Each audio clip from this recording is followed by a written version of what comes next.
We do have a purpose. We may not be perfect people. We may not have perfect situations, but we are still significant nonetheless.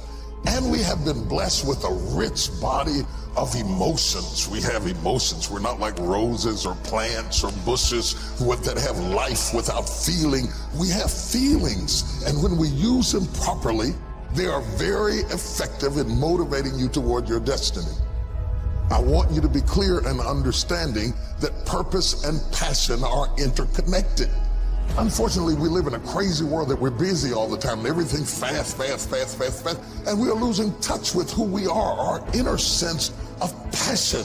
But it is your passion that empowers you to be able to do that thing you were created to do.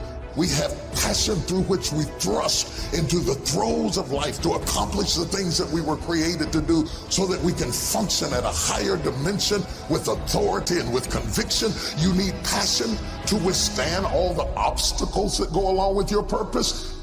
Just because you're living on purpose doesn't mean you're going to have problems. You're going to need thrust to be able to get up off the ground and to step into the field of your dreams. Even if you have not landed on the thing, at least get in the territory of the thing you are dreaming to do and that you hope to accomplish to do. And through that passion, you're able to ignite things you have never ignited before. I hear you, I hear you, I hear you. You're saying, I don't feel a thing. All of us go through times that we don't feel anything at all. But in order to ignite passion again, you have to be exposed. Get out of the boat, Peter. Walk on the water. Go do something you've never done before. Get involved. Get connected. Because when you are exposed, you see that there are more options than your contemporary situation at any age. That's the good news about it. You don't have to be cute. You don't have to be pretty. You don't have to be a size 3. You don't have to be a blonde or brunette. You don't have to be 20 or 50. At any age, you can still ignite your purpose through finding your passion. That's good news. What then do we do with the lulls in life? The dark shadows in life. We all have them. The secret pains and burdens that we have in life. Are they in fact distractions from our purpose? Absolutely not. I have never seen anybody who did extraordinary feats that didn't have extraordinary issues. It is the passion that gives you the power you need, but it is the pain from which you have the conviction about it. If you had not been through some pains, you would not have the burning to do what you do. I believe that children are like arrows. They need to be directed. You aim them at the thing you want them to hit, but you don't push an arrow, you pull it away from it.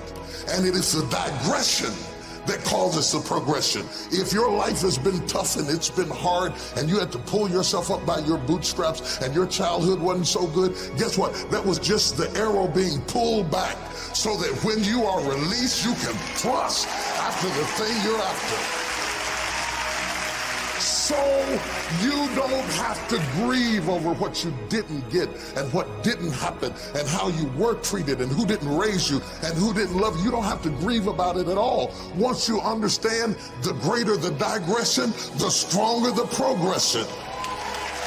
If Nelson Mandela had not been incarcerated, had not been mistreated, had not been ostracized, he would not have the passion to do what he does. If Oprah Winfrey had not gone through the things that she had gone through, she would not be so committed to making sure that everybody finds their purpose and finds their dream and everybody gets healed and everybody's okay. I'm telling you, what you think is working against you is actually working for you.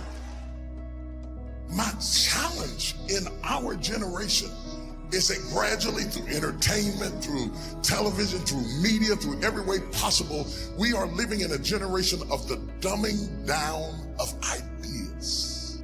Because we have traded effectiveness for busyness. Statistics say we are busier than any other generation we have seen in the last 300 to 400 years. We are so busy. We are busier than a one-arm wallpaper hanger. We're just busy. We are just as busy as we can be, and we think because we're busy, we're effective. But I want you to challenge your schedule for a minute and ask yourself, are you really being effective? Or is your life cluttered with all kinds of stuff that demands you and drains you and taxes you and stops you from being your highest and best self? And are you substituting busyness and all the chaos that goes along with busyness from being effective? Let me tell you, a bunch of scientists got together, they began to do some research, and they begin to determine that 80% of the things we do are busy things that we do in an area that is not effective, that the average person only spends 20% of their time doing the thing that they are really gifted at, created at, passionate about, excited to do, and the rest of it is all the dismal, dumb stuff that we all have to do in order to survive. Just crazy stuff that we're doing.